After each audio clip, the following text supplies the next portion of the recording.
They paid a lot of money for him. Everybody expects that end product.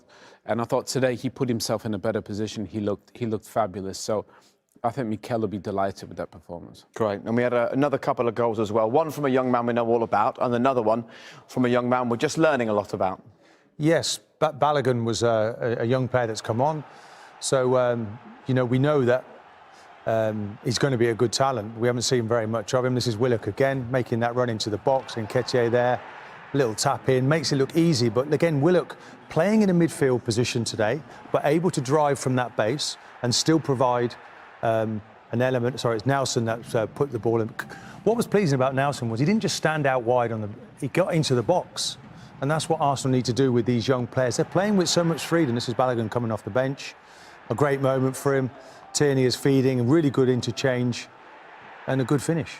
Reiss Nelson, I thought, played really well. Balogun, that's a huge moment for the young man to come on and score.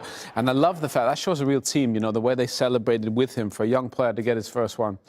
Going to have another big career. So we got, you know, Willock's flying, Reiss Nelson played great. Balogun comes on, keep a clean sheet, went to the fore and they look more dangerous. I think for Mikel, he'll be really happy with what he saw tonight. And talking about Florent Balogun, it's another... Hold on. Did you hear that screaming in the background? I think there might have been a late Leicester goal, and if there is a late Leicester goal, and I've just been told it is an equaliser, it means they are likely to join Arsenal in making it through to the knockout stages. We'll confirm when we show you the full-time results in just a moment. But that's the joy of having two studios with no wall between them. Find out what else is going on. Yeah, Mikel Arteta promoting youth, and there was a story over the summer that Balogun was going to go. Sheffield United made an offer. Arsenal wanted more money, but it felt like maybe he wasn't going to be one of those following in the path of the other players making it to the first team. And here he is scoring in Europe.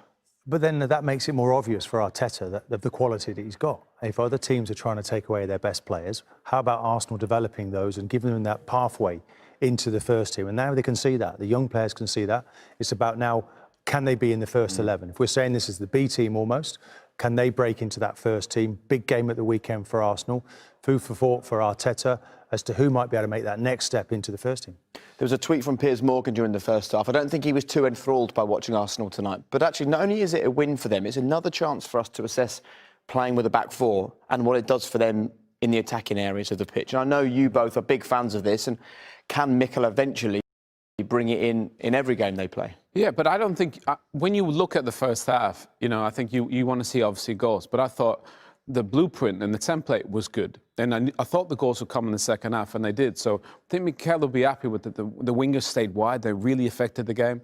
Nelson and Pepe, I thought Willock at the heart of midfield looked great. The balance of the team looked really good. So I think Piers will be happy with the second half. And he just wants to see Arsenal probably get back to that free scoring Arsenal that he's used to. And as he said in the build-up to us, Mikel Arteta, it just allows them to ease off slightly in terms of team selections for this competition. So many games coming up. Yes, but then still a platform for the young players to prove they should be in the first team. But I just like the system. You know, as a player, I never really liked playing in a back three, back five, because I always felt we were stuck in, we couldn't really get out. And I feel for the front players who have to track all the way back to be in touch with their wing-backs. So when it's a back four, I think it's a better structure to the team. And we've gone away from that. Is that the future for Arsenal? I believe it's the future, but, you know, he may want to go back to a five. But it's about finding that winning formula, isn't it? And getting the right balance. And tonight, there was a good balance to their play. OK, well, let's confirm what's happened then in the other games. You heard the cheer from the studio just around the corner there where they were covering the Leicester game live. And I believe that it was indeed the goal that does the business for Leicester. You can see it just down there in the middle of your screen. Braga 3, Leicester 3. At 3-2 down, they were not going through to the knockout stages. Who else but Jamie Vardy pops up with just moments left in the game. He gets the equaliser. Congratulations to Leicester. They join Arsenal in the knockout stages. Not so good, though, for Celtic. A 4-1 defeat away from home to Sparta Prague, which is disappointing for them and Neil Lennon. In the middle of your screen there, Tottenham Ludogorets. That's the game that we're going to focus on.